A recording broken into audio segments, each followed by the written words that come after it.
Hello everyone, हामी चाहिँ आज पर्पज अफ जब एनालाइसिसको कुराहरू लिएर आएका छौँ होइन। जब एनालाइसिस गर्ने पर्पजहरू के कस्ता थिए। अब योभन्दा अघिल्लो क्लासहरूमा चाहिँ हामीले डिस्कस गरेको टपिक भनेको चाहिँ वाट इज जब एनालाइसिस होइन। जब एनालाइसिस भनेको के हो, त्यसका डेफिनेसन्सहरू थियो र अब जब एनालाइसिसले चाहिँ कस्तो खालको इन्फर्मेसनहरू कलेक्ट गर्छ भन्ने कुराहरू डिस्कस गऱ्यौँ। अब पर्पज अफ जब एनालाइसिस भनेको चाहिँ जब एनालाइसिस गरेपछि के कुराहरू चाहिँ फाइदा हुन्छ अथवा जब एनालाइसिसले दिने अब्जेक्टिभ्सहरू के कस्ता छन् त्यो कुराहरू हामी डिस्कस गर्छौँ। जब एनालाइसिस भनेको त हामीले कुरा गरि नै हाल्यौँ होइन। जब एनालाइसिसले चाहिँ यो चाहिँ एउटा प्रोसिडियर हो जसले चाहिँ के कुराहरू डिटरमाइन गर्छ त ड्युटिज र स्किल रिक्वायरमेन्ट होइन। कुनै पनि जब गर्नको लागि चाहिने स्किलहरू र त्यसका ड्युटिजहरू रेस्पोन्सिबिलिटिजहरू के कस्ता छन् त्यो कुराहरूलाई चाहिँ डिटरमाइन गर्ने कामहरू गर्छ। र अब जब एनालाइसिसको चाहिँ अब तीनटा पोइन्टहरू छ होइन। यसको पर्पजको अनुसार चाहिँ हामीले तीनटा डिस्क्रिप्सनको कुराहरू गर्छौँ। जस्तै अब नम्बर 1 मा छ जब डिस्क्रिप्सन होइन। त्यसै गरी नम्बर 2 मा छ जब स्पेसिफिकेसन र हाम्रो थर्ड नम्बरमा के छ त जब इभ्यालुएसन होइन। अब जब डिस्क्रिप्सन भनेको चाहिँ के हो त्यो हेरौँ। सुरुमा नम्बर 1 मा जब डिस्क्रिप्सन होइन। डिस्क्रिप्सन भन्ने बित्तिकै हामीले एउटा डिटेल त्यसको नलेज होइन अथवा के कुराहरू डिस्क्राइब गर्छ भनेर बुझ्न खोज्छौँ। र अब जब डिस्क्रिप्सन भनेको चाहिँ यो चाहिँ एउटा प्रोफाइल अफ जब होइन। जबको प्रोफाइल हो जसले चाहिँ content, environment and condition of job, त्यो जबको चाहिँ के कुराहरू छ त्यो कुराहरूलाई चाहिँ डिस्क्राइब गर्ने कामहरू गर्छ। जस्तै it is a profile of a job which describes the content होइन। जबको कन्टेन्टहरू डिस्क्राइब गर्ने कामहरू गर्छ। कन्टेन्ट एन्ड कन्टेन्ट इन्भाइरोमेन्ट, अब त्यसै गरी अरू के हुन्छ एन्ड कन्डिसन्स अफ जब होइन। जबको कन्डिसन्सहरू बारे चाहिँ यसले इन्फर्मेसनहरू चाहिँ डिस्क्राइब गर्छ। के हो त एउटा प्रोफाइल अफ जब होइन। जबको प्रोफाइलहरू डिस्क्राइब गर्ने। जस्तै अब जब डिस्क्रिप्सन चाहिँ किन प्रिपेयर गरिन्छ भन्दा होइन, इट इज प्रिपेयर्ड। किन चाहिन्छ त job description? It is prepared on the basis of data collected through the job analysis. अब हामीले योभन्दा अगाडि चाहिँ जब एनालाइसिसमा अब कस्तो खालको इन्फर्मेसनहरू कलेक्ट हुन्छ भनेर डिस्कस त गरिसकेका छौँ होइन। एकचोटि त्यो भिडियो अथवा त्यो क्लासहरू एकचोटि हजुरहरूले समरी गरेर आउन पनि सक्नुहुन्छ। अब डेटा रिलेटेड जब एनालाइसिस भनेको जब एनालाइसिसबाट आउने डेटाहरू कलेक्ट गरेर आउने डेटाहरूलाई चाहिँ यसले प्रिपेयर गर्छ अथवा एउटा सिस्टमेटिक अर्डरमा चाहिँ यसले मेन्टेन गर्छ भनेर भन्न सकिन्छ। अब जब गर्दाखेरि के कुराहरू चाहिन्छ त्यो रिलेटेड इन्फर्मेसनहरू अथवा एक्टिभिटिज ड्युटिजको बारेमा पनि अब जब डिस्क्रिप्सनले चाहिँ के गर्ने भयो त एउटा स्टेटमेन्ट अथवा एउटा डिस्क्रिप्सन चाहिँ तयार पार्ने भयो होइन। जस्तै अब जब डिस्क्रिप्सनमा चाहिँ के कुराहरू इन्क्लुड हुन्छ। जस्तै अब जब डिस्क्रिप्सनको जेनरल फर्मेटको कुराहरू गर्दाखेरि चाहिँ कसरी जब डिस्क्रिप्सनमा चाहिँ अब इन्फर्मेसनहरू कलेक्ट गरिन्छ भन्दा जस्तै यसले चाहिँ के कुराहरू इन्क्लुड गर्छ त इट इन्क्लुड्स एउटा त अब जब टाइटल भइहाल्यो होइन। त्यसै गरी लोकेसन, अनि त्यसपछि अब जबको समरी होइन, जब समरीको कुराहरू। त्यसै गरी ड्युटिज एन्ड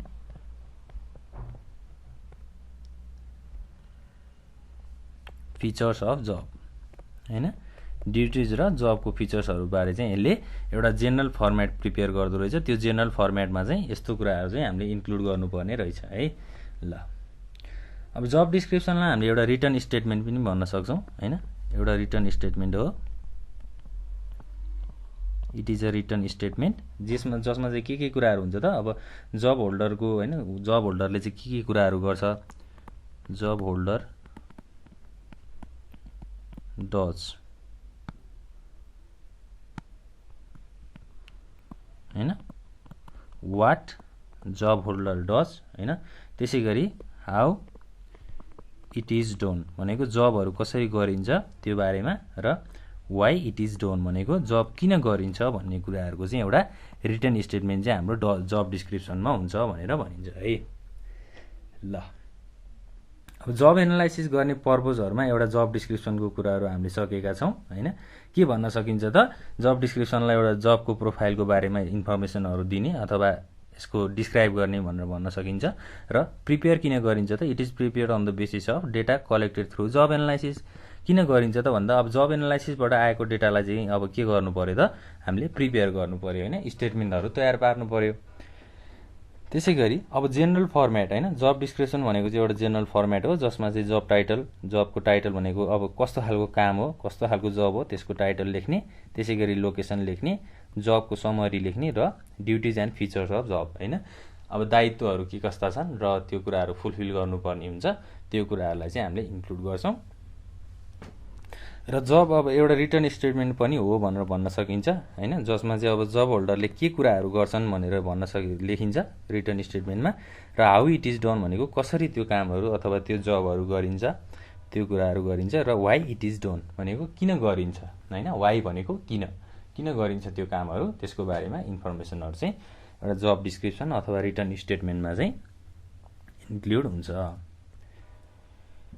त्यसै गरी अब 2 नम्बरमा छ जब स्पेसिफिकेसन। अब जब स्पेसिफिकेसन भनेको चाहिँ के हो त, यो चाहिँ एउटा another notable purpose of job analysis. Job एनालाइसिसको एनोदर पर्पज अथवा एनोदर अब्जेक्टिभलाई चाहिँ हामीले जब स्पेसिफिकेसन भन्छौं, जसमा चाहिँ के कुराहरू इन्क्लुड हुन्छ त, it includes the information related to the requirements of skill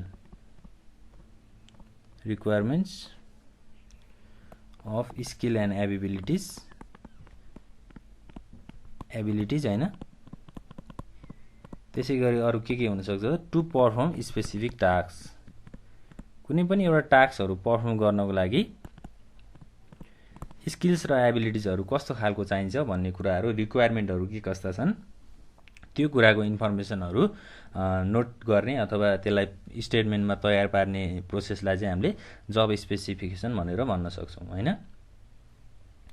अब यसले चाहिँ के कुराहरु स्टेट गर्छ त भन्दा क्वालिफिकेसनको कुराहरुलाई चाहिँ स्टेट गर्छ। जस्तै अब क्वालिफिकेसन कस्तो चाहिन्छ, कुनै पनि जब गर्नको लागि क्वालिफिकेसन के कस्तो चाहिन्छ त्यसको बारेमा स्टडी गर्छ। र जब स्पेसिफिकेसन भनेको चाहिँ एउटा स्टेटमेन्ट हो, यसलाई एउटा स्टेटमेन्ट पनि भनिन्छ, which identifies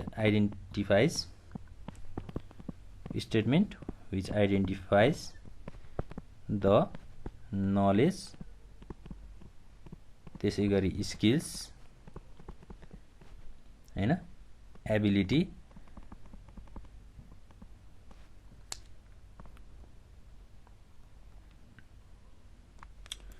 के भन्यो त, एउटा एबिलिटी हैन, knowledge, skill, ability needed to perform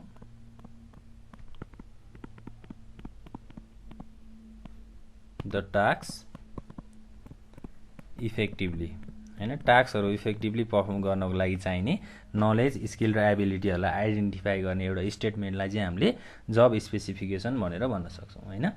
जस्तै अब जब स्पेसिफिकेसनले चाहिँ कस्तो खालको कुराहरुलाई आइडेन्टिफाई गर्छ त भन्दा, जस्तै इट स्पेसिफाइज हैन अथवा आइडेन्टिफाइज द फिजिकल,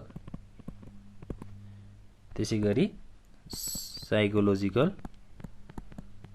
हैन, त्यसै गरी सोशियल एन्ड बिहेभियरल फिचर्स हैन, बिहेभियरल फिचर्स अफ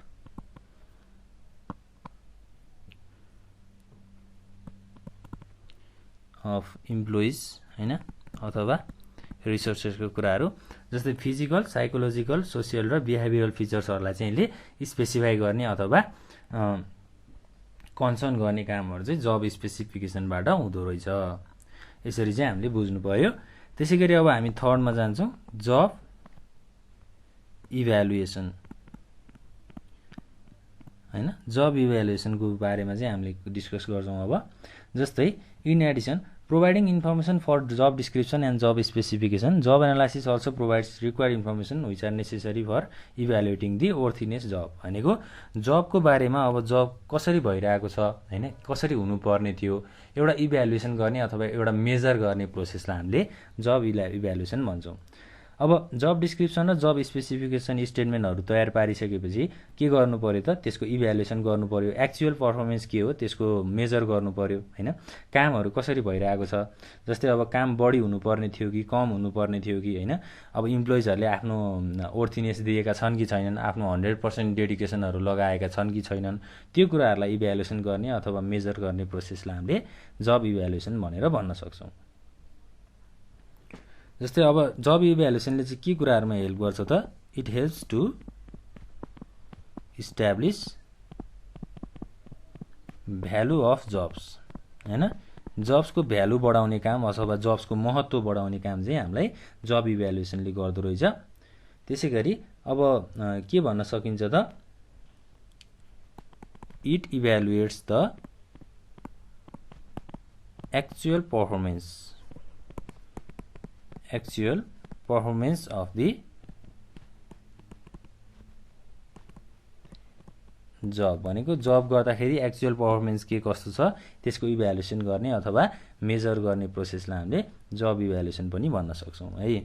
ल अब हामीले एउटा डायग्राम अनुसार पनि बुझ्न सक्छौँ। जस्तै जब एनालाइसिस, त्यसैगरी अब जब डिस्क्रिप्सन, सुरुमा त जबको डिस्क्रिप्सनहरू हुने भयो हैन, प्रोफाइलिङ हुने भयो। त्यसैगरी जब स्पेसिफिकेसन हुने भयो र अर्को के हुने भयो त, लास्टमा जबको इभ्यालुएसन हुने कामहरू हुने भयो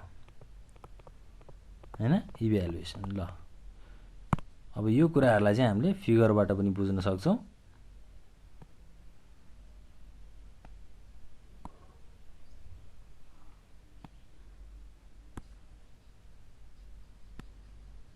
ल यसरी हामीले बुझ्न सक्छौँ।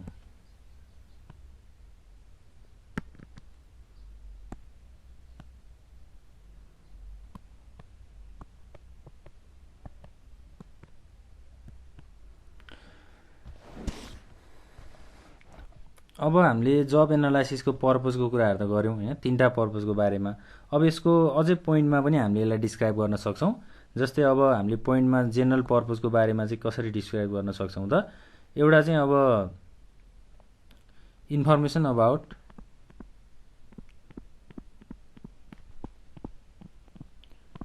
हेल्थ एन्ड सेफ्टी हैन। अब जब एनालाइसिसले चाहिँ हेल्थ र सेफ्टीको इन्फर्मेसनहरू पनि, सेफ्टी बारे इन्फर्मेसनहरू पनि हामीलाई प्रोभाइड गर्न सक्छ। त्यसैगरी अर्को छ provides necessary information about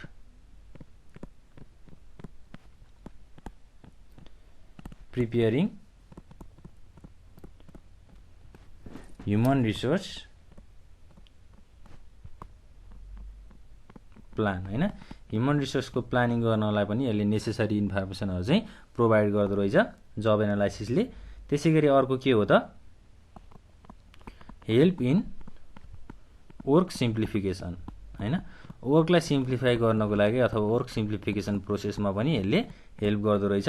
and जब रिइन्जिनियरिङ हैन, जबको रिइन्जिनियरिङ गर्ने अथवा जबलाई रिडिजाइन गर्ने प्रोसेसमा पनि जब एनालाइसिसले चाहिँ हेल्प गर्दो रहेछ भन्ने कुराहरू चाहिँ हामीले डिस्कस गर्न सक्छौँ। अरू थुप्रै अब यसको पर्पजहरू हुनसक्छ र हामीले अब यति पोइन्टहरू भयो भने हामीलाई इनफ नै हुन्छ हैन। लगभग हामीले सबै कुराहरू कभर गरिसकेका छौँ।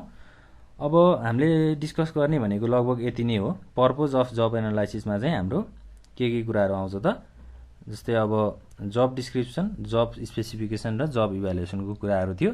त्यो तीनटा कुराहरूलाई हामीले डिस्कस गरि नै हाल्यौँ र पोइन्ट्समा हामीले तीनटा पोइन्टहरूलाई डिस्क्राइब गरेका छौँ हैन। ल अब हामीले नेक्स्ट क्लासमा डिस्कस गर्ने भनेको चाहिँ इम्पोर्टेन्स र जब एनालाइसिसको युजेसहरू कहाँ हुन्छ हैन। त्यसपछि जब एनालाइसिसको प्रोसेसको बारेमा डिस्कस गर्छौँ। अब आजको क्लासमा चाहिँ हामीले लगभग यति नै गर्ने भयो। नेक्स्ट क्लासमा हामी भेट्नेछौँ। Thank you.